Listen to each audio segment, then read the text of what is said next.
25 years ago, hundreds of scientists chucked their name on the end of a letter to warn the human race was putting the world on a collision course for disaster. Ominously titled World Scientists' Warning to Humanity, the 1992 document said human activities inflict harsh and often irreversible damage on the environment and on critical resources. If not checked, many of our current practices put at serious risk the future that we wish for human society and the plant and animal kingdoms, and may so alter the living world that it will be unable to sustain life in the manner that we know. Pakistan has some of the worst air pollution statistics, with millions exposed to the toxic air every day. Credit PA now, an even bigger group of researchers has added to that letter, with a much worse and dire warning. More than 15,000 scientists from 184 countries have signed off on this new notice, which explains how our growing global population will soon be too much for our planet and we will run out of natural resources. It says soon it will be too late to shift course away from our failing trajectory, and time is running out. We must recognize, in our day-to-day lives and in our governing institutions, that Earth with all its life is our only home.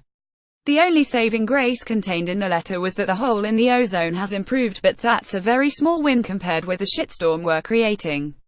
It's a pretty depressing read if you have a look at some of the things that have happened in just 25 years. The report highlights the need to move quicker towards greener energy to help clean up our planet.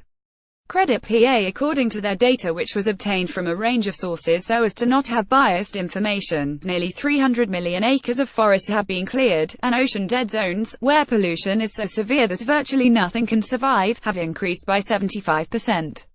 There's also less fresh water available, and the human population has risen while the population for everything else has declined. U.S. ecologist Professor William Ripple was one of those scientists who included his name. He said we are jeopardizing our future by not reining in our intense but geographically and demographically uneven material consumption and by not perceiving continued rapid population growth as a primary driver behind many ecological and even societal threats.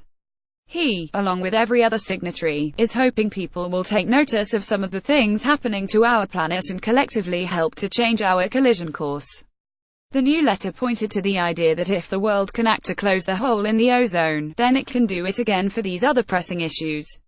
Sources: Independent, Union of Concerned Scientists featured image. Credit PA.